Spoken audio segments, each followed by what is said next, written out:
Usually, the most lurid creations of the world of pop music have been the first to vanish. This evening, he turns his attention to the guitarist Keith Richards, Jagger's longtime collaborator and co-writer of many Stones hits. For 60 years, they stood side by side, living legends, rebels, survivors. But behind the iconic riffs and swagger, Keith Richards and Mick Jagger were locked in a brutal, decades-long war of ego, betrayal, and buried grudges. Now, at 80, Keith finally tells the truth, and what he said about Mick Jagger left even his closest friends stunned. They're the Glimmer Twins, two names etched into the history of rock, but their partnership was never as glamorous as the spotlight made it seem. After years of public feuds and quiet distance, Richards has spoken, and what did he reveal? It wasn't just emotional, it changed how the world sees both of them. They were two boys on a train platform in Dartford, England. One carried blues records, the other carried ambition. That encounter in 1961 birthed one of the most volatile and brilliant creative partnerships the world has ever seen. Together, Mick Jagger and Keith Richards didn't just start a band, they ignited a revolution. They were the danger, the swagger, the raw power of rock and roll personified. But from the very beginning, their relationship wasn't built on harmony. It was built on friction. That tension made their music magnetic, but behind the scenes, it burned through friendships, lovers, and loyalty. And no matter how many sold-out stadiums they conquered, that fire never really went out. Their debut album came out in 1964. Within a year, they were global superstars. By the late 60s, the Rolling Stones were no longer just a band. They were a brand, and Mick Jagger had become its face. That's when things started to shift. Keith Richards always saw himself as the musical heart of the Stones. He dug into the soul of their sound, obsessed over tone and rhythm, crafted riffs that defined generations. But Jagger? He was chasing something else. Fame, control, style. Some say he began treating the band like a solo vehicle with backup players. Others say he was just doing what it took to survive.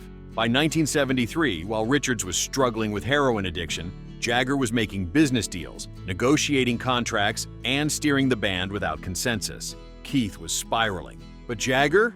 He was thriving. In private letters from the time, now published in biographies, Richards allegedly wrote that Jagger had forgotten the band and found the mirror.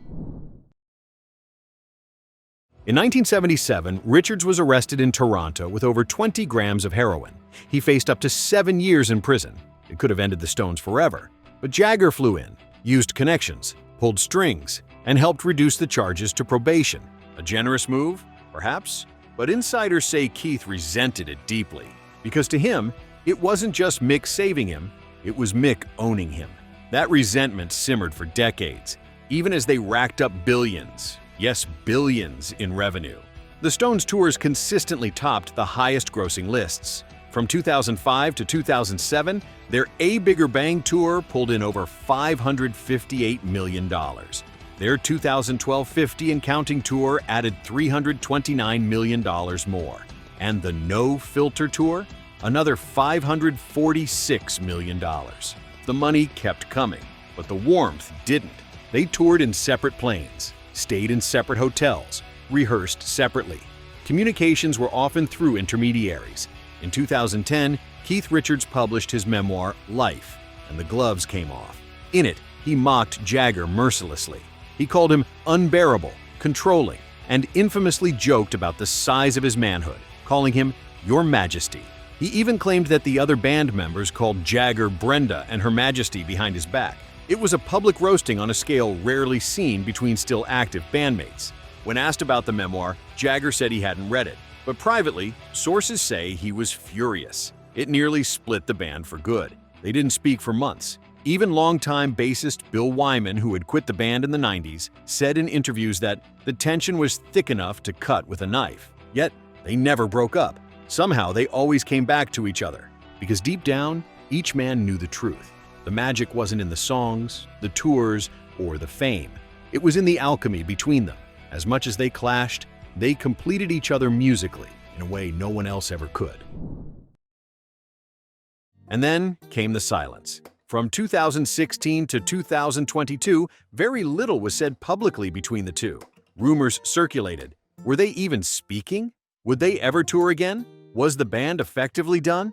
But in 2023, something unexpected happened. Keith Richards, infamous for his wit, his sarcasm, his walls, let them drop. During a rare sit-down interview on BBC Radio 4's This Cultural Life, Richards was asked, point blank, about Jagger.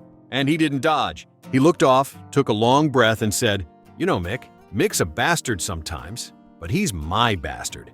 We've hated each other. We've saved each other. I wouldn't be here without him. That's the bloody truth." He continued, "We never had to say, 'I love you,' but it's there. It's in the music. It's in a fact that we kept showing up. Every time we wanted to quit, we didn't." He paused again, then added, "We're not friends. We're not enemies. We're something more twisted than that. We're brothers." That moment hit like thunder, because for the first time, Richards wasn't hiding behind jokes or barbs. He was being raw, vulnerable, human.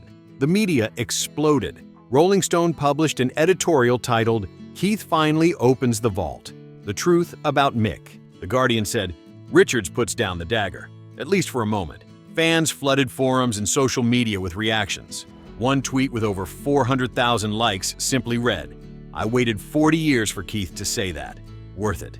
And Jagger? His response was classic Mick. During a 2024 Stones concert in Berlin, he addressed the crowd before playing Wild Horses.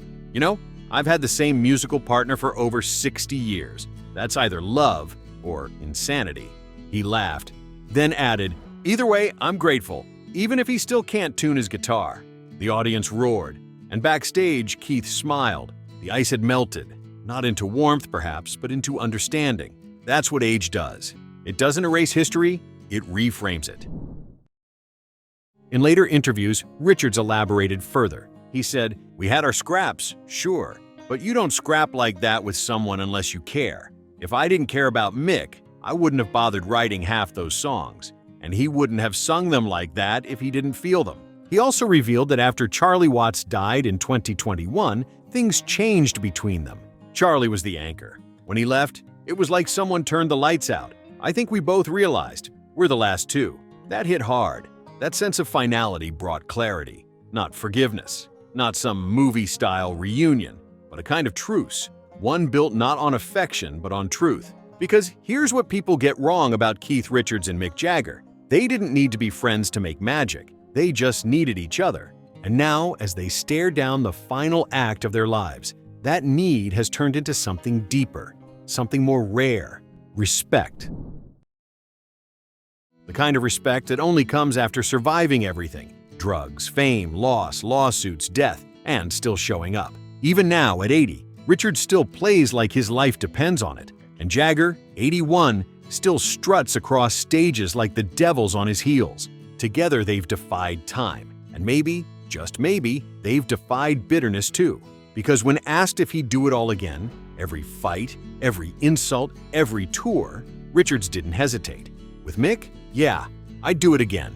I wouldn't want to, but I would. And that, right there, might be the most honest love story rock and roll has ever told.